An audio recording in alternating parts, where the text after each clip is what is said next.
Between now and Selection Sunday on March 13th, there are still tons of regular season college basketball action to go. Plus, all of the conference tournaments and WagerTalk and Sports Memo are announcing their March Madness Bonanza special, which includes the rest of college basketball regular season, conference tournaments, NCAA tournament through the national championship, and any plays released in the NIT or CBI tournaments. Sign up for this promotion now at your favorite handicappers homepage and get the rest of the college basketball season through the national championship on Monday, April 4th for just $177. That's under $5 a day for one of the best betting experience in sports. Act fast as the March Madness Bonanza special is only available for a limited time.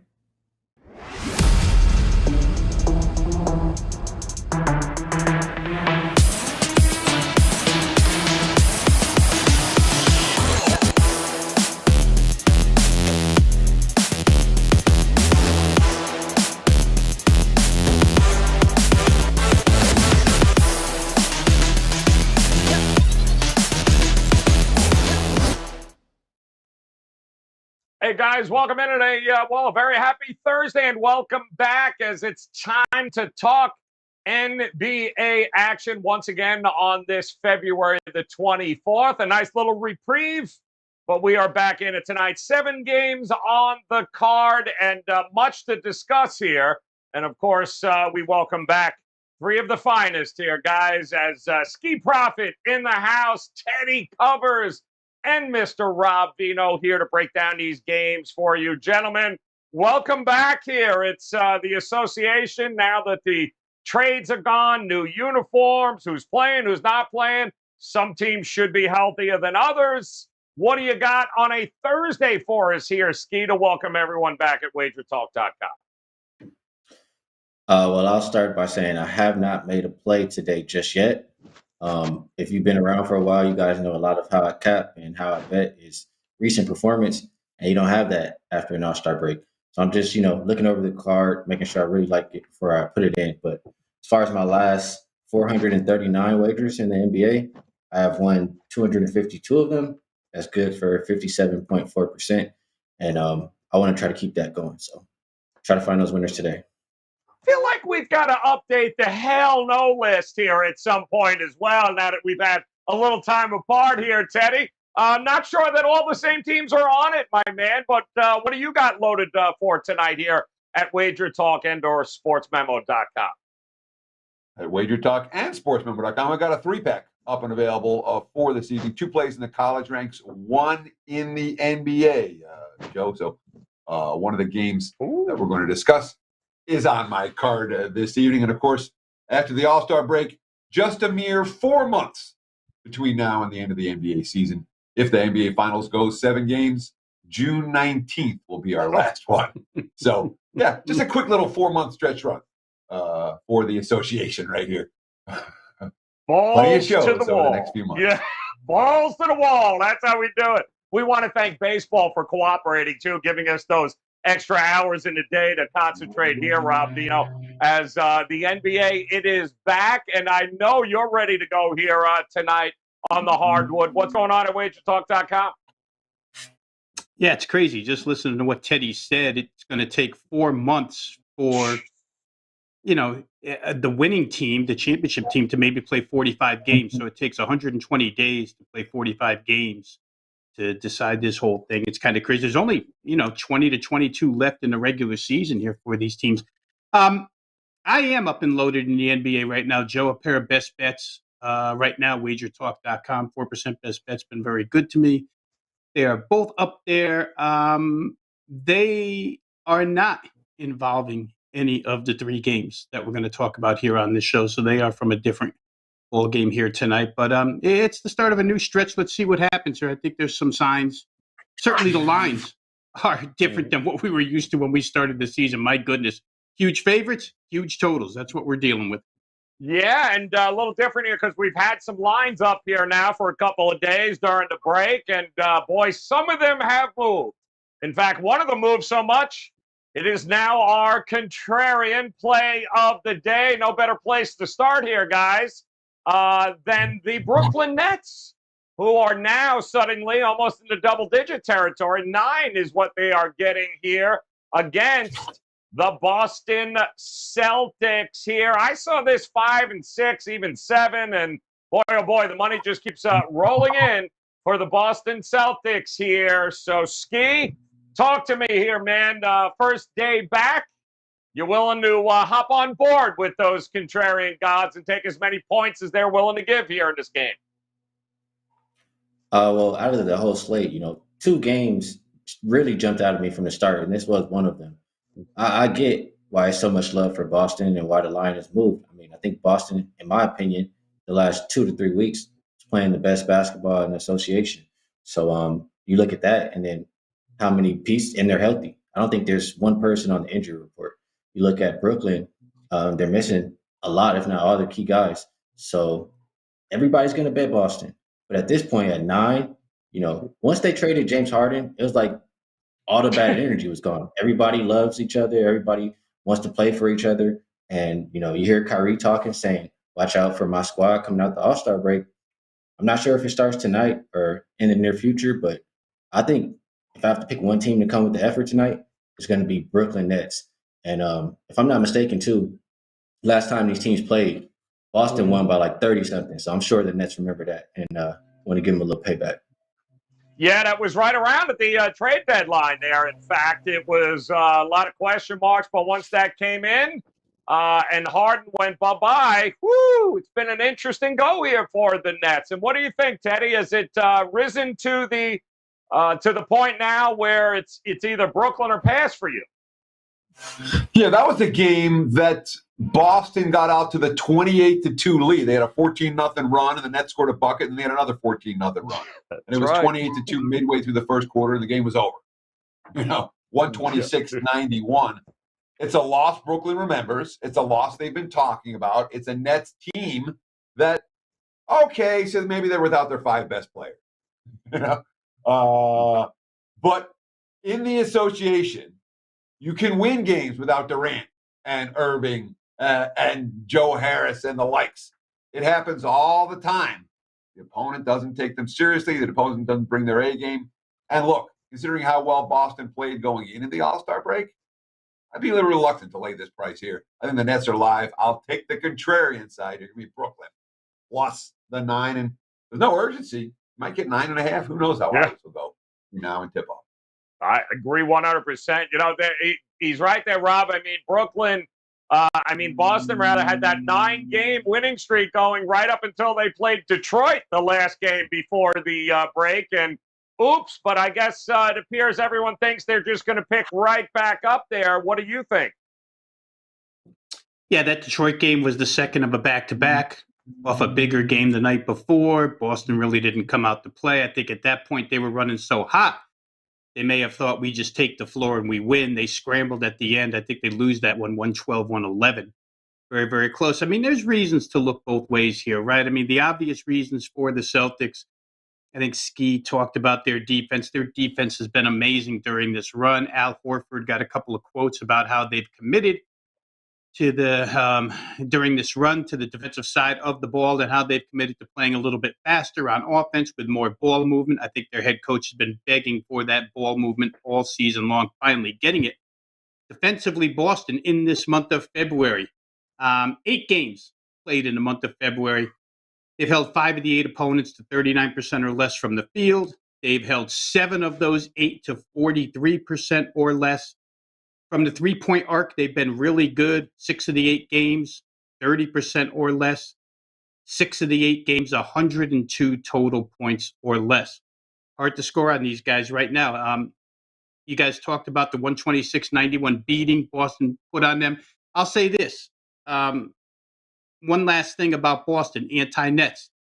Last 20 games at home for the Brooklyn Nets without Kyrie Irving because of the vaccination mandate, and which looks like it's going to be lifted. But last 20 games at home, they're 3-16-1 against the spread. Who the hell wants a team that's 3-16-1 last 20? Those are reasons to play the Celtics. For the Nets, they've got a couple of voids here, guys. After the starting point guard, there is no point guard. After the starting small forward, there is no small forward. It's tough for the Nets right now, but some roster additions different than what they had at the time that they got whacked by Boston on February the 8th. I mean, Andre Drummond will be at the center position. Blake Griffin played it that night when they got smoked. And Seth Curry will be in the starting lineup as one of the guards. Bruce Brown had to fill in at shooting guard that night. So they're a little bit better player-wise. It's just those holes at point and small forward with no backup to play them that bothers me a little bit. You know, they kind of stack the shooting guard and center, but not really those other two positions. I think the Nets on effort can probably come within the 9 here. Boston's going to win this game, but I just think 9, the line's gone too far for me to get involved. So here I am, contrarian gods. I'm on your side. Oh, and it killed him the entire time to have to actually go that way. But that's where he landed. Contrarian gods it is. Nets +9, and I'm with Teddy. I don't think there's any rush here. This could be 9.5 before it's all said and done here, guys. Nets, Celtics. All right, let's take a look here at our featured game of the evening. And it's an interesting one because this, too, involves one of these new-look teams. And that used to be the, oh, hell no, Sacramento Kings. But maybe not hell no any longer here as they are hosting the Denver Nuggets with their MVP there, Jokic, 4.5 as a opening number. I'm seeing 4s now. The total 229, that has been steamed up to 234.5. So, Teddy, I'll ask you, the market, no more hell no for the Kings. What do you think here? You willing to back Sacramento or Denver in this one? So let's start with this. All right, the Kings have a real good track record against the Nuggets. 4-2 straight up, 5-1 against the spread the last 6 meetings. They've won the last at home. We're talking about a Denver team that won't have DeMarcus Cousins in the lineup tonight. And Cousins, you know, he's kind of anchored that second unit. He can help them a lot. He won't be playing this evening. It's a Denver team that has struggled all year as a bigger favorite. I've got them 8-14-1 against the spread at -4 or higher. The last time Denver covered -4.5 or higher on the road, that was New Year's Day at Houston, and the Rockets were still hungover from partying the night before. So I'm not in any rush to lay with Denver here.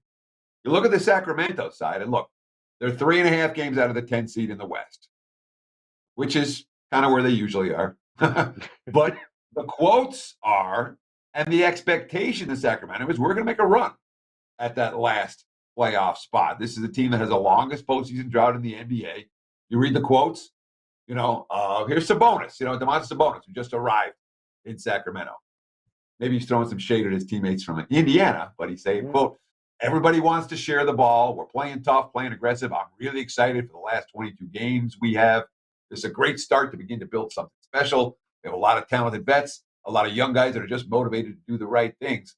I like the attitude in Sacramento right now. I think they come focused out of the break. Yeah, I'll take the Kings plus the points, not the Nuggets minus. Ski, they were on your hell no list. Long time here. What do you think, this new look Sacramento team at home? You like them? Yep, you're still It was a long time ago. There you go. I'm muted? Okay. Not anymore. Now you're good. Now you're good.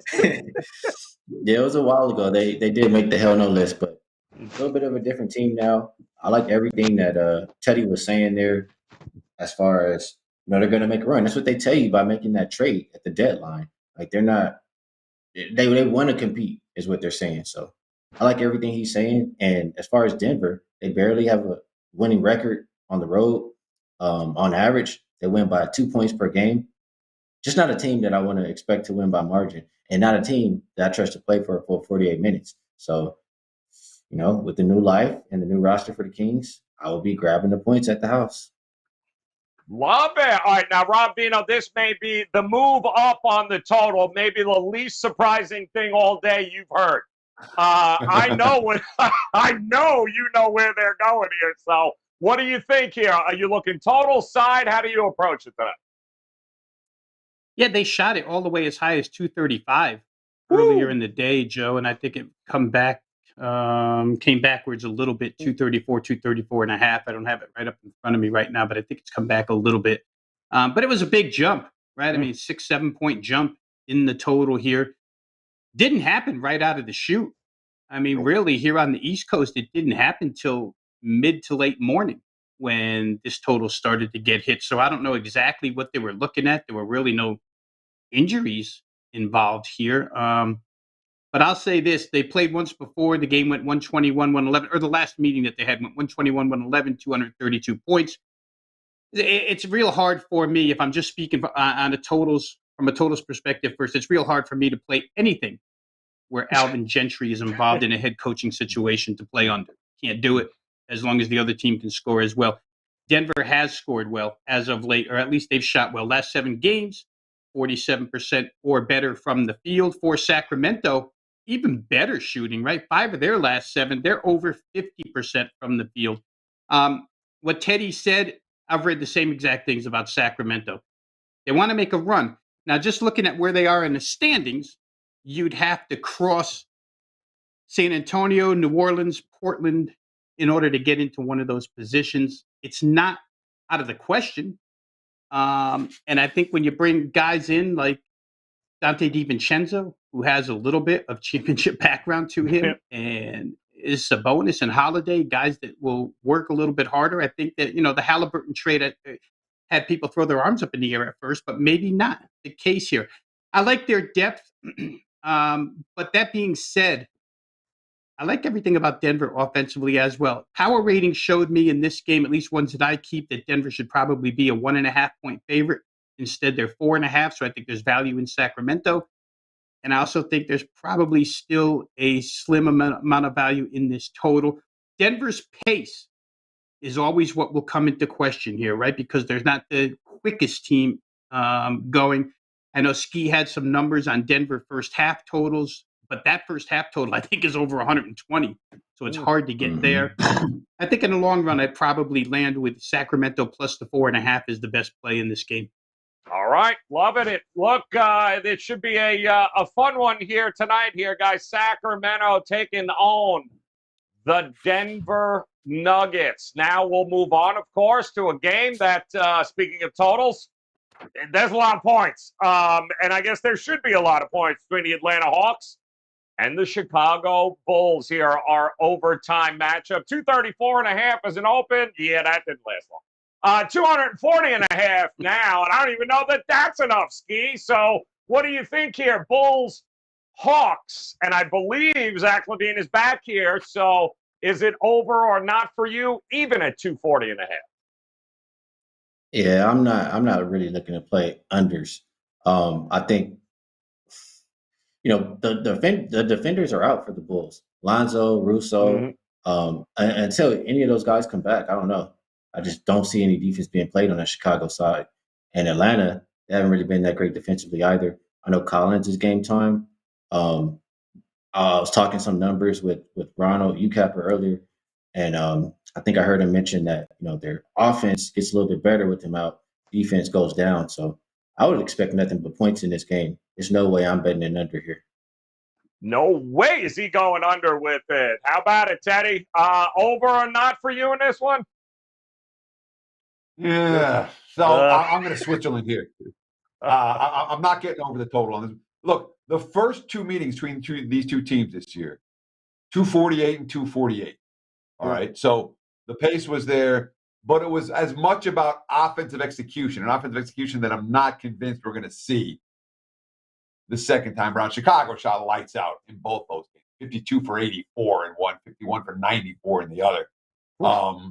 Those are pretty lofty shooting percentages. And while DeMar DeRozan has been on a ridiculously high percentage shooting run of 30-plus point games, I'm not convinced that we're going to see the offensive efficiency that you want to see with a total in this range. So I'm not looking to bet it under, but, the markets have got it right. It's a little bit high for this better. All right, looking a little high there. Rob, come on. Usually we see these 240s come around. They're 240 for a reason, and more times than not, they actually hit. So what do you think? Over or under for you tonight in this one? Boy, it's hard, Joe. I mean, it's impossible to argue the fundamentals of these two teams and the matchup of these two teams. It's hard to argue that towards the under, right? But what isn't as hard to argue is the fact that it is 240.5. At this point, you have to put up at least a yellow light and slow down, caution, and think twice. Atlanta's played 8 games in this month of February. Games where they've been around this number. They hit 243, 246, 247, 241, 237, and 251. That's, when you're looking at 240 and a half, you're talking about maybe a basket and a free throw making the difference here. That's kind of hard to go ahead and justify running to the window and making the play. Chicago, same thing. I just read you Chicago scores. Atlanta's are different, 239, 240, 239, and 239. Shows you that 4 times this month. The Hawks have been right at the cusp of 240 and a half, but haven't crossed it. They haven't gotten to that 241 mark. They got to it twice all month. The other thing that scares me a little bit, guys, is Atlanta sits right now as 10 seed. Nobody wants to be in the play-in game, especially the Atlanta Hawks. They'd rather get to 8. And I know they're not a great group of defenders, but there's got to be a little motivation in these last 22 games to at least play. Let's say they don't play defense on a normal basis for 35 out of 48 minutes out of hell with defense. If they can play it for, 28 out of 48 minutes and just knock off a few points from the other side, they have to get up into the top 8 in the standings. They know they have the offense. In the beginning of the year, remember, we were reading quotes from these Atlanta Hawks saying, we know we have enough offense. We just have to work on the defensive end. I'm a little bit leery that maybe these last 20 games, they knock a couple points off of what they allow. And if you do so at 240 and a half, then we could get a 120, 122, 118 game. You're not cashing. So I probably lean slightly under in this contest. Well, I will say, Real quick, Joe. Go ahead. Just sharing some stats since we brought it up. Past 2 seasons, totals of 240 or higher, 23 and 14 to the over, 62.2%. Yeah, more times than not, it's 240 or more for a reason. A lot of things got to go right. Mostly no defense whatsoever, but yes, that's usually what happens. I will say this in case those of you that are interested, it's only 123 in the first half. Oh, God. Let's go. Let's check out the dogs here tonight. They're barking, Robert. Let it go. That's my dog. That's my dog. That's my dog. That's my dog. And anybody got to say anything, you let me know. That's my dog. Oh, right off the bat, welcome back, NBA. And the dogs, will they be barking? The Pistons tonight might be barking. How about the Nets, the Hawks, the Thunder? OKC, Shai Gilgeous-Alexander back here tonight, guys, for the Thunder. Not that that matters much. Timberwolves tonight taking on Memphis. You got the Portland Trailblazers. They are the second biggest dog here taking on the Golden State Warriors and the Kings. So, Ski, kick us off, man. Which one of these might be your dog tonight?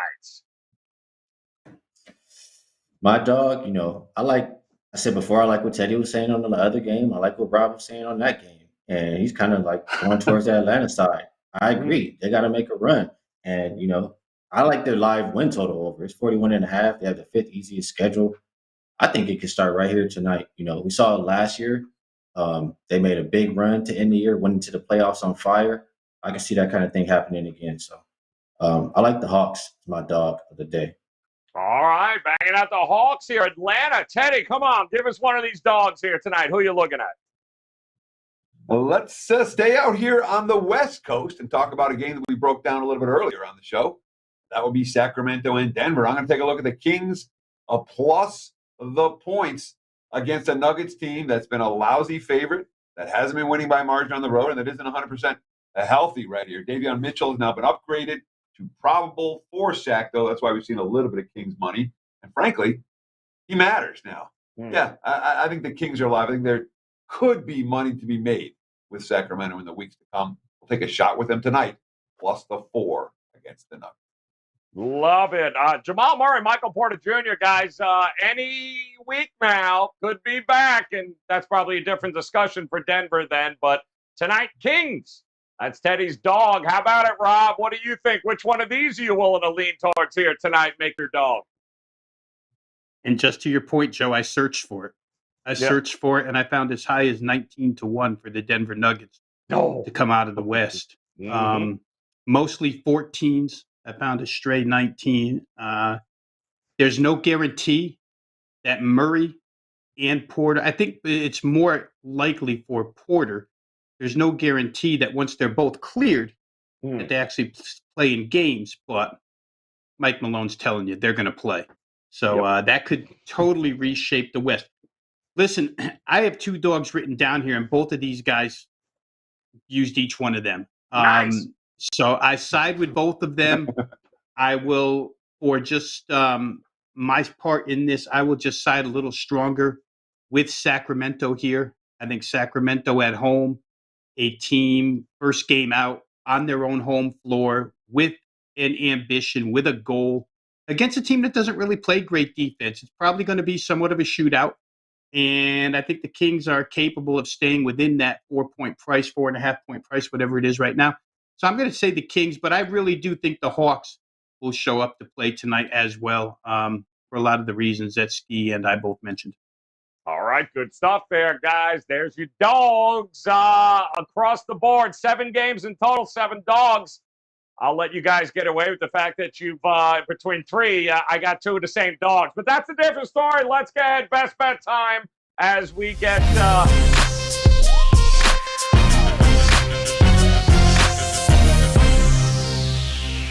hopefully they won't all agree on these best bets now. So 60 seconds on the clock there. Come on, Ski. Kick us off. Where is your best bet going tonight? Let us know which ones you like, Joe, so we can scratch them off our list. You guys are all swapping notes out. My best bet for tonight, I'm just honestly giving you another bet that I like. It's not any bet I like better than the others, but I think you have to attack centers against OKC.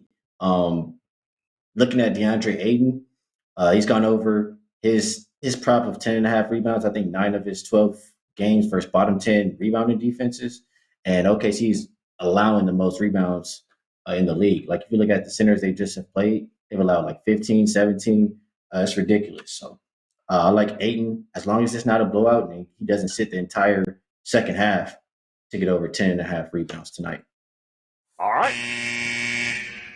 Nice, Robert. Very nice. Getting the fingers back working. I love it. 8 it is. I like that a lot here. Talk to us, Teddy. Where are you going here tonight on the board for us?